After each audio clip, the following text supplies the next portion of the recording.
Quand on dit qu'il y a beaucoup de gens qui se rendent aux urgences, Michel Rochon, bonsoir. Oui, bonsoir. On a les chiffres et on va comprendre Oui. que c'est énorme, le flot des urgences au Québec. On va voir des chiffres. Visite. Alors, à pied, dans les salles d'urgence, 2,2 millions de personnes entrent. Des ambulances, 1,5 million d'ambulances au Québec. Là-dessus, on couche sur des civières, donc des gens pour lesquels on travaille, qui sont vraiment en trouble, 1 million de visites. Maintenant, il faut nuancer donc, les visites. Le tiers, juste ce chiffre-là, 2 230 000, le tiers des Québécois, là, grosso modo. Non, c'est pas ça. Là-dedans, il y a des gens qui vont 3 fois, 4 fois par année, 5 fois par année. Alors ça, c'est le nombre de visites. Il faut faire une différence entre les deux. Mais c'est énorme. C'est quand même beaucoup de visites à l'intérieur du système. On dit que beaucoup de gens pourraient aller dans les CLSC, les cliniques, s'ils étaient ouvertes, les endroits de première ligne, mais ailleurs, ça se reflète là-dedans. Ça se reflète là. Il y a beaucoup de monde qui rentre.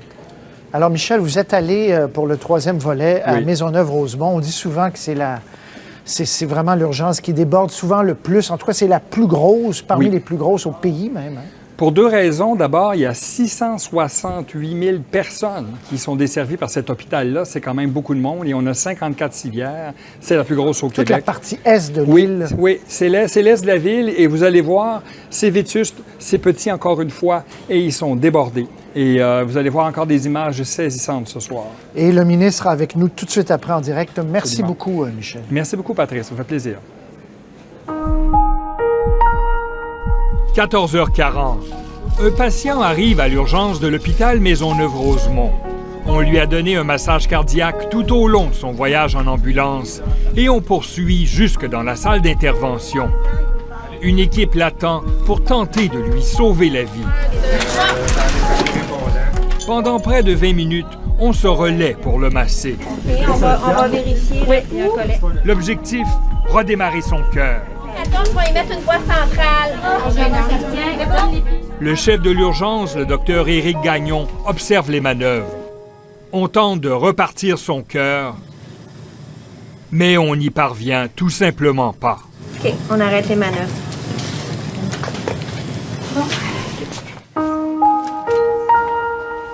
Sans un choc électrique avant l'arrivée à l'hôpital, les chances de survie étaient minces. On sait déjà que les espoirs de faire une réanimation efficace qui va amener à une survie sont infinitésimales, proches de 0%. Alors, c'est pas ces gens-là qu'on réanime. Ces gens-là, on les réanime jamais. 50 ambulances ont amené des patients à l'urgence de Maisonneuve-Rosemont cette journée-là. Mais dès le matin, l'urgence était déjà débordée. Unité d'une urgence à 79 patients avec 17 patients qui n'ont pas vraiment d'infirmières, qui sont accouchés. Puis du monde partout. L'urgence de Maisonneuve-Rosemont est une des plus achalandées au pays. Sa structure est complexe, ses locaux vétustes et beaucoup trop exigus. Une armée de 135 employés s'occupe d'une urgence équipée de 54 civières. Aujourd'hui, il y en a 80. Les corridors sont encombrés. Non, c'est pas admissible, mais le système, pour l'instant, n'est pas capable de faire autrement. On pourrait prendre tous ces patients-là puis en envoyer 2 par étage en supplément dans les salons. Mais dans le réseau de la santé au Québec, on fait de la surcapacité juste dans les urgences. Vous êtes à l'hôpital, Maisonneuve-Rosemont, on va s'occuper de vous. Ce matin, le docteur Gagnon doit gérer l'admission d'une patiente qui vient d'arriver en ambulance. Mais voilà, le dossier médical de cette patiente est dans un autre hôpital. Sur le plan administratif, il n'appartient pas au docteur Gagnon. Il doit donc contacter l'autre hôpital. C'est une madame que vous devez connaître, là, et que votre travailleuse sociale doit connaître, qui habite depuis 4 ans dans sa voiture. Cette notion d'appartenance d'un patient à un hôpital en particulier est une lourdeur pour l'urgence. Elle a été hospitalisée dans le dernier mois à Santa Cabrini. Théoriquement, même selon leurs critères, elle aurait dû aller directement là-bas. Donc moi, il faut que je la voie. Il faut donc que je demande une autre ambulance. Il faut que je parle au médecin là-bas pour lui expliquer le cas. Il faut qu'il l'accepte. Il faut qu'on fasse des demandes d'appartenance. Donc c'est des fax, des réponses. C'est pas le bon patient à la bonne place, là. C'est de la bureaucratie ridicule. On tente de voir le plus de patients possible, mais 21 d'entre eux occupent des civières depuis plus de 2 jours. J'ai à peu près pas de poids là-dessus. Mais ils sont dans l'urgence quand même. Ils sont hospitalisés dans l'urgence. Absolument. Ils sont hospitalisés puis ils prennent des lits d'urgence. Ça, c'est l'hôpital qui déborde dans son urgence. Le système qui déborde dans les hôpitaux, l'hôpital qui déborde dans son urgence, l'urgence qui est le miroir de la congestion du système.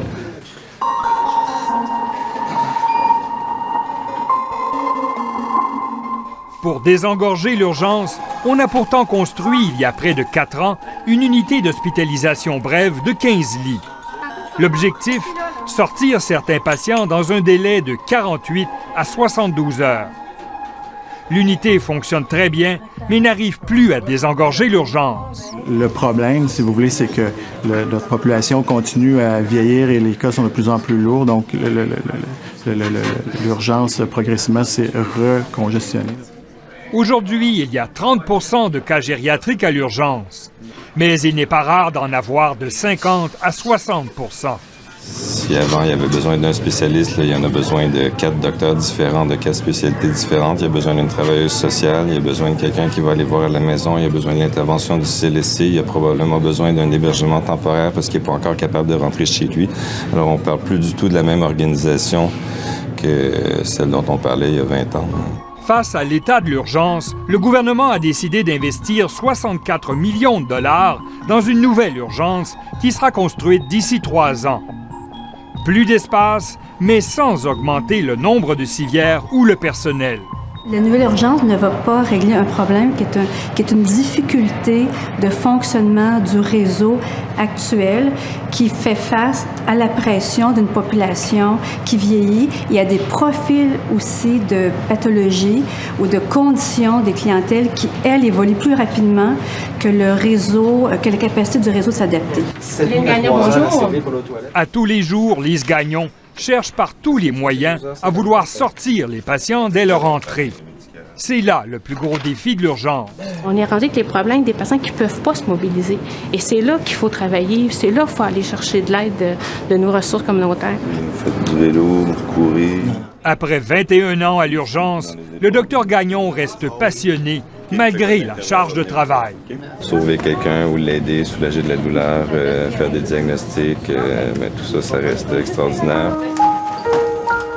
Avec un taux d'occupation de près de 150 % aujourd'hui, le docteur Gagnon et son équipe font tout ce qu'ils peuvent pour désamorcer l'état d'urgence, un défi de tous les jours.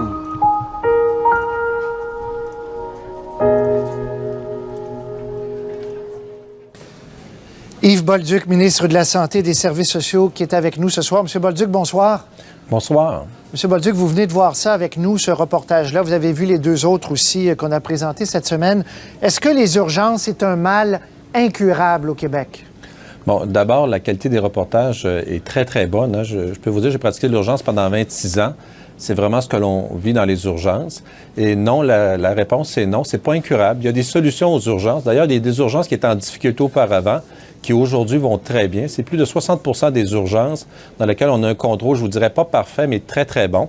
Donc, il y a des solutions, mais ce sont des solutions structurantes qui, souvent, ce n'est pas dans l'urgence, mais ailleurs, dont entre autres la prise en charge des personnes âgées et les maladies chroniques. Mais, Monsieur le ministre, dans la grande région de Montréal, vous convenez que la situation ne s'est pas améliorée, là? Il faut appeler un chat, là? Non, absolument, dans le sens que l'augmentation des clientèles âgées, les difficultés en santé mentale, l'itinérance, et ce sont 3 urgences dans lesquelles j'ai déjà passé du temps. Je suis allé passer 4 heures à 2 reprises au niveau de Notre-Dame. Je suis allé avec, justement, Dr Gagnon, passer 4 heures avec lui un avant-midi pour voir le fonctionnement de l'urgence de Maisonneuve-Rosemont. Et on m'a fait visiter celle du Montreal General. Puis je peux vous dire que ce qu'ils vivent, d'abord, c'est des gens qui sont dévoués dans le travail qu'ils font. C'est nos professionnels, comme vous avez pu voir, là, ils sauvent des vies. Il y a une priorisation des cas. Mais à Montréal, il y a beaucoup de travail à faire, surtout au niveau des personnes âgées, la santé mentale et l'organisation de première ligne avec les groupes de médecine de famille. Et c'est ce que nous sommes en train de faire. Mais encore là, moi, je suis confiant. À Montréal, il y a des solutions, mais ça va prendre encore un certain temps. Bon, vous dites que ça va prendre un certain temps. On va écouter ensemble, c'est très court, vous allez voir, des déclarations de vos prédécesseurs et de vous-même concernant les urgences. La plus vieille, c'est il y a 13 ans. Là. On écoute ça. Je ne serai pas tant qu'on n'aura pas trouvé des solutions qui vont nous permettre d'avoir une certaine stabilité dans les services accessibles dans les urgences. La clé pour régler les problèmes du réseau de la santé et des services sociaux, c'est le renforcement et la consolidation de notre première ligne. Nous, on va continuer à apporter du financement.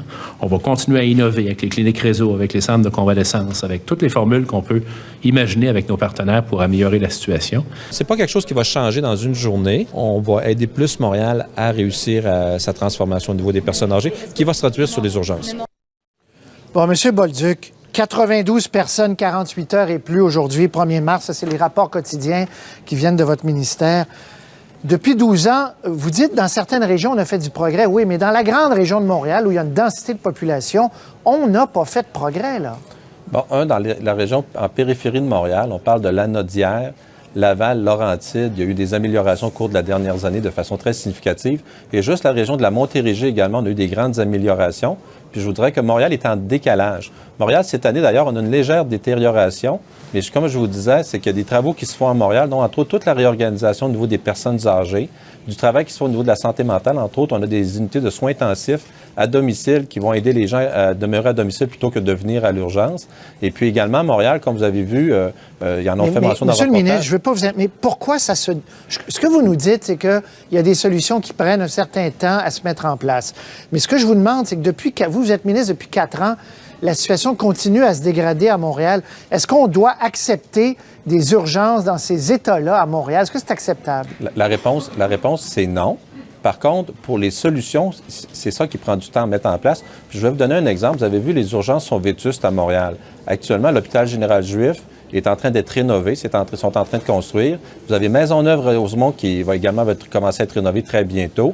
Vous avez le CHUM avec le nouveau bâtiment du CHUM, ça va être une nouvelle urgence. La même chose au niveau du CUSUM, où on va avoir une nouvelle urgence. Donc, au niveau des espaces, on va être mieux équipés. Et en passant, nos nouvelles urgences sont 3 fois plus grandes que les anciennes urgences. Mais ce qu'il faut, c'est décongestionner en sortant les patients qui n'ont pas besoin d'être à l'urgence. Et ça, c'est l'organisation au niveau des personnes âgées, au niveau de la santé mentale et également les gens qui ne sont pas trop malades, mais qui ne peuvent pas aller dans des cliniques consulter. Eux autres, ça leur prend des groupes de médecine de famille avec des infirmières praticiennes spécialisées et des infirmières cliniciennes. Et ça, juste au cours des derniers mois, j'ai annoncé plusieurs groupes de médecine de famille. Les gens commencent à prendre en charge des clientèles. Et puis je reconnais, il y a du travail à faire à Montréal, mais il ne faut pas être défaitiste. Il y a des solutions. On l'a prouvé dans la Montérégie. On est en train de le prouver à Laval, Lanaudière et dans les Laurentides. Et Montréal, c'est plus difficile, mais on va le faire. Monsieur le ministre, je vais vous poser la question autrement. Alors, vous dites qu'il ne faut pas être défaitiste, je veux bien, mais à Montréal, la situation, encore une fois, se dégrade. Est-ce qu'on comprend bien les problèmes?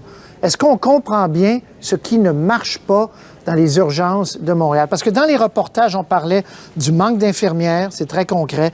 On parlait qu'il fallait ouvrir des lits aux étages, mais les hôpitaux disent on ne peut pas faire de déficit, on n'a pas d'argent. Donc, est-ce qu'on comprend ce qu'il faut faire concrètement, rapidement, pour améliorer dans les hôpitaux? Bon, la réalité, souvent, ils n'ouvrent pas à l'étage parce qu'ils n'ont pas le personnel pour ouvrir. Ça, c'est le cas de l'hôpital Maisonneuve-Rosemont. Et quand vous regardez dans les autres hôpitaux, il n'y a pas tant de disponibilité que ça au niveau des étages. Mais je suis d'accord avec Dr Gagnon, on essaye de faire de la surcapacité à tous les niveaux. Donc, entre autres, vous savez, auparavant, Maisonneuve-Rosemont avait à peu près 60-70 patients en attente d'hébergement. Aujourd'hui, ils en avaient 20. On avait réussi à diminuer jusqu'à 10. Donc, il y a du travail qui se fait pour sortir les patients en attente d'hébergement. Et tous vont vous dire que c'est le premier problème. Le deuxième, c'est vraiment la stratégie au niveau de la santé mentale. Il faut qu'on réorganise mieux. On est en train de regarder pour ouvrir des patients pour la longue durée en santé mentale et également les groupes de médecine de famille, qui est la clientèle qui consulte à l'urgence, qui ne devrait pas venir à l'urgence, mais ils n'ont pas d'accessibilité aux services première ligne. Juste pour répondre à la question... Non, mais là-dessus, c'est important. Les groupes, les cliniques familiales ouvertes 7 jours, tous les soirs, ça pourrait aider. Est-ce que vous avez un chiffre à nous donner très concret? Combien il y aura plus de cliniques dans la région de Montréal, par exemple, dans 1 an, dans 2 ans? Bon, au cours de la dernière année, j'ai signé environ 6 à 7 groupes de médecine de famille et je devrais en signer encore 3 ou 4 autres qui sont en préparation, dont entre autres dans l'est de Montréal. Puis juste pour vous dire, c'est structurant, mais ça ne réglera pas tout. Parce que ça nous prend des nouveaux médecins, ça nous prend des nouvelles infirmières. Et on a augmenté le nombre de médecins il y a quelques années qui donnent des résultats aujourd'hui. De même, les cohortes au niveau des sciences infirmières sont complètes. Et je parlais avec Justine Desrosiers, qui est la présidente de l'Ordre des infirmières et infirmiers du Québec. Okay. Et ce qu'elle me disait, c'est que présentement, il y a une grande attractivité au niveau de la profession. Donc, on a des éléments positifs. Et Montréal est différent des régions, est différent de la périphérie. Et il faut qu'on trouve les solutions de Montréal, dont entre autres une meilleure organisation au niveau des personnes âgées. Le secret, là, c'est que, puis Dr Gagnon l'a dit très bien, là, 20 ans, on traitait des maladies aiguës dans nos urgences. Aujourd'hui, ce sont des gens âgés, très malades qui ont besoin d'une offre de service Et vous différente avez de ce qu'il y avait votre auparavant. même ministère, puis on va se terminer là-dessus, Monsieur le ministre, on pourrait continuer longtemps, on va y revenir, mais votre même ministère a gelé les places dans les CHSLD pour les personnes âgées en disant on n'a pas besoin de plus, ils vont aller dans les ressources intermédiaires. Il n'y a pas assez de place dans les ressources intermédiaires. Il y a une liste d'attente aussi. Le réseau, puis je reprends l'expression d'un médecin dans le reportage, le réseau est en surcapacité partout, là.